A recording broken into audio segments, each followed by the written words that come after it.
بسم اللہ میں ہر درد کے لیے شفا موجود ہے۔ چنانچہ قیصر روم نے حضرت عمر رضی اللہ عنہ کو خط لکھا۔ اس وقت تو مسلمان بہت زیادہ سویلائزڈ اور بڑی پاور سمجھے جاتے تھے، تو قیصر روم نے خط لکھا عمر رضی اللہ عنہ کو کہ مجھے سر میں ہر وقت درد رہتا ہے، جیسے شیٹی کا پین ہوتا ہے نا، آدھے سر میں درد ہوتی ہے، اس کے سر میں ہر وقت درد رہتا تھا۔ اس نے کہا کہ اگر آپ کے پاس کوئی اس کا علاج ہو تو مجھے بھیج دیجیے۔ حضرت عمر رضی اللہ عنہ نے ایک ٹوپی بھجوائی اور فرمایا کہ اس ٹوپی کو سر پہ کر لیا کریں، آپ کے سر کی درد دور ہو جائے گی۔ چنانچہ وہ ٹوپی جب سر پہ کرتا، جتنی دیر کرتا درد ختم ہو جاتی، جب ٹوپی اتارتا درد پھر شروع ہو جاتی۔ اب ایک دن اس نے سوچا کہ اس ٹوپی میں کیا مقناطیسیت ہے، چنانچہ اس نے ٹوپی کو اتار کے دیکھا تو اس کے اندر کی طرف حضرت عمر رضی اللہ عنہ نے بسم اللہ الرحمن الرحیم لکھا ہوا تھا۔ اس آیت کی برکت سے اللہ اس کے سر کے درد کو ختم فرما دیتے تھے۔ چنانچہ صحابہ کرام بیمار بندے کو بسم اللہ پڑھ کے دم کیا کرتے تھے۔ حدیث پاک میں آتا ہے کہ جبریل علیہ السلام، عائشہ رضی اللہ عنہا روایت کرتی ہیں کہ جبریل علیہ السلام کئی مرتبہ آتے اور نبی علیہ السلام بیمار ہوتے تو جبریل علیہ السلام بسم اللہ پڑھ کے اپنے محبوب صلی اللہ علیہ وسلم کو دم کیا کرتے تھے۔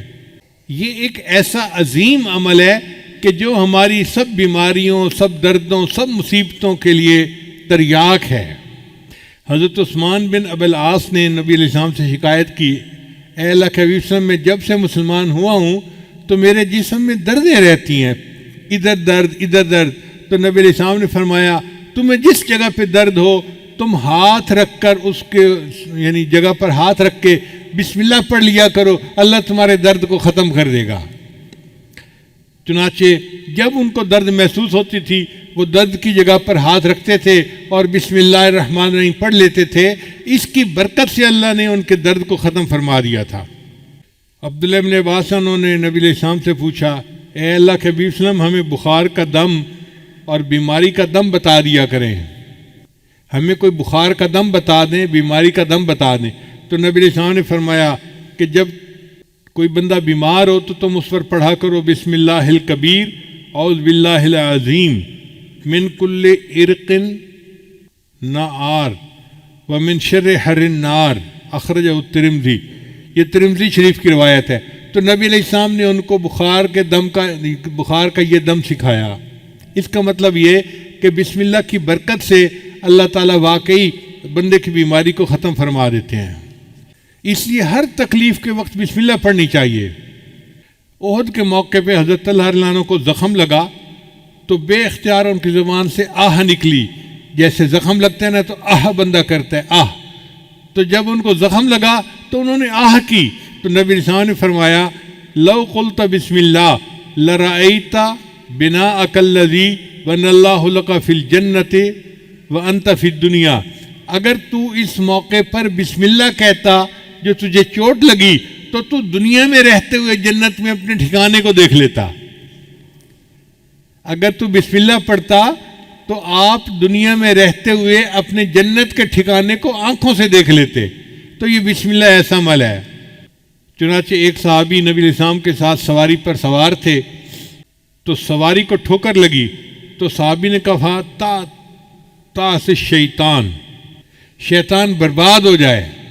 تو نبی علیہ السلام نے فرمایا کہ ایسے نہ کہا کرو کہ شیطان برباد ہو جائے، وہ موٹا ہو جاتا ہے سن کے کہ دیکھو میں نے شرارت کی اور ان کو تکلیف پہنچی، وہ موٹا ہو جاتا ہے۔ تم پڑھا کرو بسم اللہ۔ جب تم بسم اللہ کرو گے تو شیطان یعنی کمزور ہو کے چونٹی جیسا بن جائے گا بسم اللہ کی برکت کی وجہ سے۔ تو اس کا مطلب ہے کہ ٹھوکر لگنے پر، تکلیف پہنچنے پر ہم اگر بسم اللہ پڑھیں گے تو اللہ تعالیٰ شیطان کو چھوٹا کر دیں گے اور ہماری تکلیف کو دور فرما دیں گے۔ نبی علیہ السلام نے ایک عمل بتایا کہ جو شخص صبح کے وقت 3 مرتبہ بسم اللہ پڑھ لے، بسم اللہ الرحمن الرحیم، بسم اللہ الرحمن الرحیم۔ اب یہ کتنا چھوٹا سا عمل ہے۔ جو شخص صبح کے وقت پڑھ لے شام تک کوئی حادثہ یا کوئی اس کو مصیبت نہیں پہنچ سکتی، اور اگر شام کے وقت پڑھ لے گا تو صبح تک اس کو کوئی مصیبت نہیں پہنچے گی۔ یہ کتنا چھوٹا عمل ہے۔ اپنے گھر میں اپنی بیویوں کو بھی بتائیں، اپنے بچوں کو بھی، اور ان کی عادت بنائیں کہ وہ ہر وقت یہ بسم اللہ کا عمل کرنا شروع کر دیں۔ عبداللہ ابن عباس عنہ کی روایت ہے کہ ایک شخص نبی علیہ السلام کی خدمت میں حاضر ہوا اور اس نے کہا اے اللہ کہ میرے حادثے بہت ہوتے ہیں، ایکسیڈنٹ ہر وقت، کبھی کوئی اور میں بڑا پریشان ہوں۔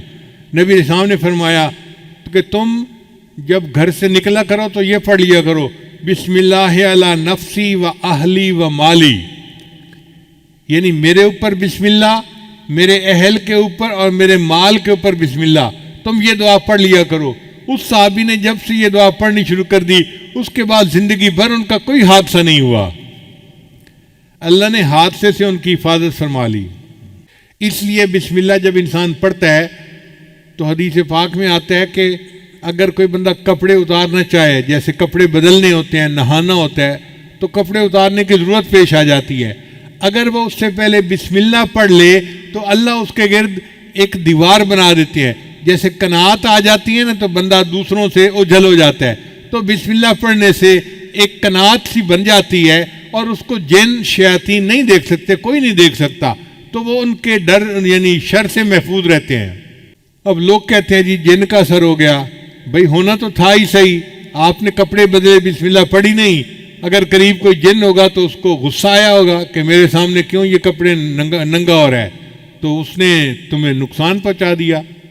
تو نبی علیہ السلام نے ہمیں ہر دکھ درد سے بچنے کا عمل بتا دیا، وہ ہمارے محسن حقیقی ہیں، باتیں نظر آتی ہیں سادہ سی اور چھوٹی سی، لیکن اگر ہم ان کو اپنا لیں تو بڑی بڑی مصیبتوں سے ہم بچ سکتے ہیں۔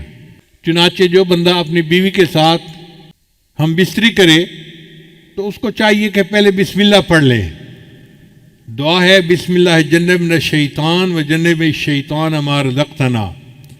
حدیث پاک میں آتا ہے کہ اگر اس نے یہ دعا پہلے پڑھ لی اور پھر بیوی کو ہاتھ لگایا تو اب اگر حمل ٹھہر گیا تو اس حمل میں شیطان کا کوئی حصہ نہیں ہوگا، لہذا وہ بچہ فطری طور پہ نیک ہوگا، بچپن سے نیک ہوگا۔ اب کتنے شادی شدہ لوگ ہیں جن کو اس دعا کا پتہ ہی نہیں ہے، کبھی پڑھی نہیں ہے، جب دعا ہی نہیں پڑھی تو پھر اس عمل میں شیطان بھی ساتھ شریک ہو جاتا ہے، اور جس کی گھٹی میں شیطان شامل ہو گیا پھر وہ بچہ تو پیدائشی طور پہ شیطان ہوگا۔ پھر آپ کیوں کہتے ہیں جی کہ بچے نافرمان ہیں، بچے بات نہیں سنتے، بچے بات نہیں مانتے؟ ہم نے بھی تو اپنے رب کی بات نہیں مانی جس کے نتیجے میں آج بچے ہماری بات نہیں مانتے۔